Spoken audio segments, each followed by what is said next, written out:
चोर मचाये शोर असा टोला मंत्री आशिष शेलार यांनी संजय राऊतांना केला आहे। लोक एकत्र मोर्चा काढणार होतो, याला कुठेतरी महायुती सरकार घाबरलं आणि त्यांनी हा निर्णय मागे घेतला। डर अच्छा है असं सुद्धा म्हणतात। बरं आहे, ते हिंदीत बोलले डर अच्छा है म्हणून मी हिंदीत उत्तर देतो की याचं उत्तर एवढंच आहे, संजय राऊतांसाठी आणि उबाटा सेनेसाठी चोर मचाये शोर। कारण या विषयाचे उद्गाते संजय राऊत तुमचा पक्ष, त्रिभाषा मुलांवर दाबणारा अहवाल तुमच्या पक्षाचा, हिंदी कंपल्शन उद्धव ठाकरेंच्या मंत्रिमंडळाचा भाग, आणि म्हणून याच्यात चोर मचाये शोर एवढंच मी म्हणेन। आणि भीतीबद्दल बोलाल तर छत्रपती शिवाजी महाराजांचे मावळे होता मी।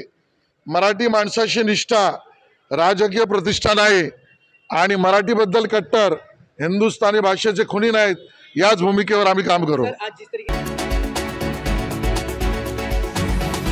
उद्धव ठाकरे यांची सरकारमध्ये असताना वेगळी भूमिका आणि विरोधात गेल्यावर वेगळी भूमिका हे दुर्दैव आहे, असे वक्तव्य उपमुख्यमंत्री एकनाथ शिंदे यांनी केले आहे। तर चढाओढ म्हणजे खोटं बोला पण रेटून बोला, प्रसिद्धीसाठी या ठिकाणी हे सगळं चाललेलं आहे। निवडणुकांच्या डोळ्यासमोर ठेवून हे चाललेलं आहे। आणि या ठिकाणी मी एवढंच सांगेन की राज ठाकरे साहेब म्हणाले होते एकदा, विश्वासघातकी माणूस मी पहिल्यांदा पाहिला आणि आता त्यांनी खोटारडा माणूसही पहिल्यांदा पाहिला। कारण त्यांनीच घेतलेल्या निर्णयाची GRची होळी त्यांनीच केली, हे या महाराष्ट्रात पहिल्यांदा घडलं। आणि म्हणून मला वाटतं महाराष्ट्रातला मराठी माणूस सुज्ञ आहे आणि तो योग्य तो निर्णय घेईल। पण आमचं सरकार विद्यार्थ्यांच्या हिताला बाधा येणारं कुठलंही काम, कुठली भूमिका घेणार नाही। विद्यार्थ्यांच्या हिताचाच निर्णय आम्ही घेऊ। विजय रॅली बद्दल कसं बघायचं? या 5 जुलैला जी विजय रॅली काढणार आहे याला काय म्हणायचं? विजय रॅली कसली विजय रॅली? काय तुम्हीच घेतलेला निर्णय, तुम्हीच घेतला निर्णय आणि मुख्यमंत्री असताना तुम्ही निर्णय घेतला, विरोधी पक्षात असताना दुटप्पी भूमिका घेता, हे कसलं विजय रॅली आहे? हे तर प्रसिद्धीसाठी आणि निवडणुका डोळ्यासमोर ठेवून केलेला स्टंट आहे असं मी म्हणेन। आरोप करण्यात आलेले आहेत, अमराठी त्यांनाही अंधारात ठेवलं। आता म्हणून मुख्यमंत्र्यांनी मगाशी सांगितलं, राज ठाकरेजींनी मुख्यमंत्र्यांना, पूर्व मुख्यमंत्र्यांना विचारावं की हे तुम्ही अगोदर हा अहवाल स्वीकारला, मान्य केला, सही केली त्याच्यावर, याच्यापासून मला का अंधारात ठेवलं?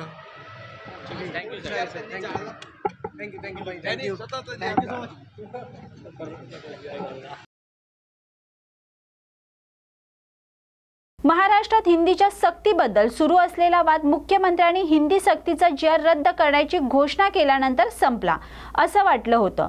पण काँग्रेस प्रवक्ता अतुल लोंढे यांनी सांगितले की जोपर्यंत हा GR रद्द होत नाही तोपर्यंत आम्ही विश्वास ठेवणार नाही।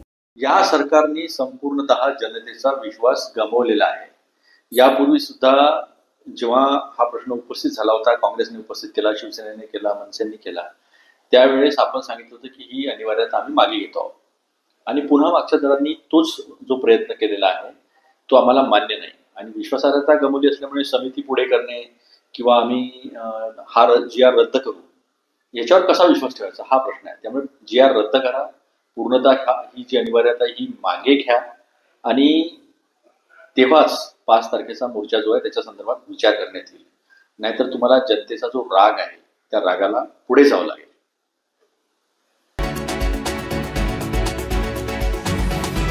केंद्रीय मंत्री नितीन गडकरी नागपूरमध्ये एका खासगी संस्थेच्या सत्कार समारंभात उपस्थित होते। यावेळी शिक्षण आणि कौशल्याचे महत्त्व सांगताना गडकरी म्हणाले, जग झुकतं पण त्यासाठी झुकणारा हवा असतो, असे वक्तव्य केंद्रीय मंत्री नितीन गडकरी यांनी केले आहे। दुनिया झुकती है, झुकाने वाला चाहिए, पण हे करण्याकरता आपल्याला अभ्यास केला पाहिजे। मला एकाने विचारलं होतं की तुम्ही नोकरी करता का? मी म्हटलं मी नोकरी करायला तयार आहे, पण मला 200 कोटी रुपये महिना पाहिजे, माझ्या डोक्याची किंमत 200 कोटी रुपये आहे, तर मग मी करेन। त्यामुळे आपल्याला जर ते ज्ञान प्राप्त झालं, कौशल्य प्राप्त झालं, तर आपली किंमत वाढते। उपमुख्यमंत्री अजित पवार विधान भवनात दाखल। ढकलायला लावू नका, इन कॅमेरा ढकलायला लावू नका। उद्धव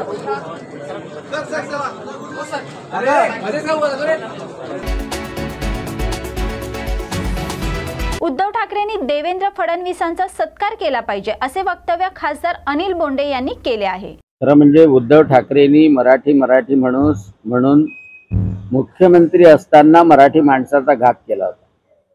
माशेलकर समितीने आपल्या अहवालामध्ये त्रिसूत्री पहिल्या वर्गापासून आणावी, 3 भाषा शिकवाव्या असं जाहीर केलं होतं. आणि तो GR जो उद्धव ठाकरेंच्या काळामधला होता तो आता देवेंद्रजी फडणवीसांनी तो रद्द केला. आपलं पाप झाकण्यासाठी खरं म्हणजे उद्धवजी ठाकरे हा सगळा प्रयत्न करत होते आणि त्याच्यामुळं पाप झाकण्याचा जर एखादा चित्रपट असेल तर तो निश्चितपणे शिवसेनेवर उभाठावर निघू शकतो. हा निर्णय जो घेतला तो अतिशय चांगला घेतला की नरेंद्रजी जाधव यांच्या अध्यक्षतेमध्ये समिती नेमला जाईल आणि ती समिती अभ्यास करेल की कोणत्या वर्षापासून त्रिभाषी सूत्र हे लावल्या जाईल. एक महत्त्वाची गोष्ट आहे की आपल्या महाराष्ट्रातल्या मुलांना जर समोर जायचं असेल तर जास्त भाषा त्यांना आल्या पाहिजे. आणि मुंबईमध्ये हे सर्व नेते मंडळी जे आहे स्वतःच्या मुलांना फ्रेंच शिकवतात, स्वतःच्या मुलांना इंग्रजी शिकवतात, मराठीकडे दुर्लक्ष करतात. आमच्या ग्रामीण भागातल्या मुलांनी मराठी सोबतच इंग्रजी का शिकू नये, आमच्या ग्रामीण भागातल्या लोकांनी मराठी सोबतच हिंदी का शिकू नये, त्यांना समोर का जाता येऊ नये हा सुद्धा प्रश्न आहे. कारण स्वतःच्या मुलांना कधी शिकवायचं नाही मराठीमध्ये. माझा मुलगा सुद्धा साध्या मणिबाई सारख्या शाळेमध्ये शिकला होता आणि पार्शल घेऊन शिकला. तर त्यामुळं आपण करायचं अलग आणि बाकीच्या सामान्य ग्रामीण भागामधल्या शेतकऱ्यांच्या शेतमजुरांच्या मुलांना जाणीवपूर्वक पाठीमागे ठेवण्याचा प्रयत्न जर होत असेल तर तो काही योग्य नाही. आणि म्हणून त्रिसूत्री खरं म्हणजे मंत्री भरत गोगावले यांनी जे भाजपचे ज्येष्ठ नेते नारायण राणे यांच्याबद्दल जे वक्तव्य केले आहे ते अत्यंत चुकीचे आहे. आमचे सर्व कार्यकर्ते भरत गोगावले यांचा बंदोबस्त करण्यात पुरेसे आहेत असे वक्तव्य भाजप जिल्हाध्यक्ष प्रभाकर सावंत यांनी केले आहे. महायुतीतले मंत्री भरत गोगावले यांनी एक आमचे नेते भारतीय जनता पार्टीचे सन्माननीय खासदार नारायणराव राणे साहेबांबद्दल जे एक वक्तव्य केलं ते अत्यंत चुकीचं वक्तव्य त्यांनी केलेलं आहे. मी मुद्दाम सकाळपासून या विषयावर प्रतिक्रिया दिली नव्हती कारण मला माहीत आहे की आमचे सगळे कार्यकर्ते भरत गोगावले सारख्या एका नेत्याचं बंदोबस्त करायला पुरेसे आहेत. आमचे सगळे कार्यकर्ते आणि नेते भरत गोगावले यांच्या वक्तव्यावर व्यक्त झालेले आहेत. पण मला एक सांगायचं आहे भरत गोगावलेंना की सन्माननीय राणे साहेब हे केवळ कोकणचे नाही तर महाराष्ट्राचे नेते आहेत आणि गेली 4 दशकं त्यांनी महाराष्ट्राच्या मुख्यमंत्री पदासहित केंद्रीय मंत्री अशी अनेक पदं भूषवलेली आहेत आणि भारतीय जनता पार्टीचं एक भूषण आहे. या सगळ्या पार्श्वभूमीवर मला आश्चर्य वाटतं की गोगावलेंनी असं वक्तव्य करताना महायुतीमध्ये नारायण राणे साहेबांच्या नेतृत्वाखाली जी मंडळी आमदार झाली ते मंत्री उदय सामंत असतील, मंत्री दीपकभाई केसरकर असतील, मंत्री आणि आमदार निलेश राणे साहेब असतील आणि राणे साहेबांनी घडवलेले शेकडो कार्यकर्ते त्या सभेला उपस्थित होते आणि त्यांच्या समोर हे विधान करण्याचं धारिष्ट त्यांनी दाखवलं. तर ही गोष्ट मात्र मनाला क्लेशदायक आहे आणि माझ्या दृष्टीने हे पूर्णतः चुकीचं आहे. कारण नारायणराव राणे साहेब हे आमच्या सगळ्यांचं आदराचं स्थान आहे. राणेसाहेब विरोधी पक्षात असताना सुद्धा आमच्यासारख्या कुठल्याही कार्यकर्त्याने राणे साहेबांबद्दल बोलण्याचं कधी हे केलं नव्हतं किंवा नारायण राणे साहेबांबद्दल अपशब्द कोणी बोललं नव्हतं कारण ते कोकणचं एक सन्मान्य नेतृत्व आहे. तर गोगावलेने मला एवढंच सांगायचं आहे की पुन्हा कधी सिंधुदुर्ग जिल्ह्यामध्ये येऊन अशा पद्धतीचं किंवा कुठेही राहून अशा पद्धतीचं वक्तव्य करू नये. तुमची राजकीय कारकीर्द आम्हाला सगळ्यांना माहीत आहे. पॉस्को सारख्या इंडस्ट्रीमध्ये अनेक उपक्रम आणि उपद्व्याप करून आपण सन्मान्य आमदार मंत्री झालेले आहात.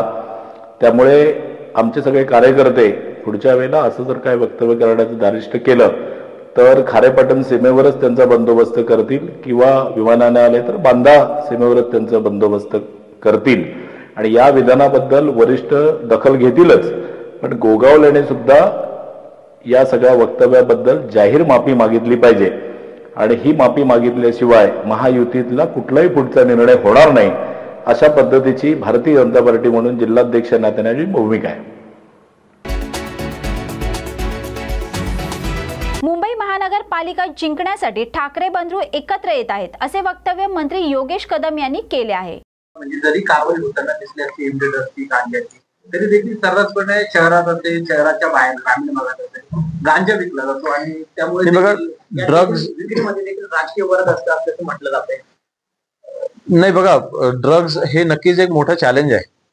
ड्रग्जला रोखणं आणि हे काय फक्त महाराष्ट्रामध्ये आहे असं नाही, आपल्या भारत देशामध्ये असं नाही, हे जगभर एक चॅलेंज आहे आणि एक मोहीम आहे आणि ह्याच्यामध्ये या मोहिमेमध्ये आपल्याला सर्वसामान्य नागरिकांना देखील समावेश करून घेणं तितकंच आवश्यक आहे.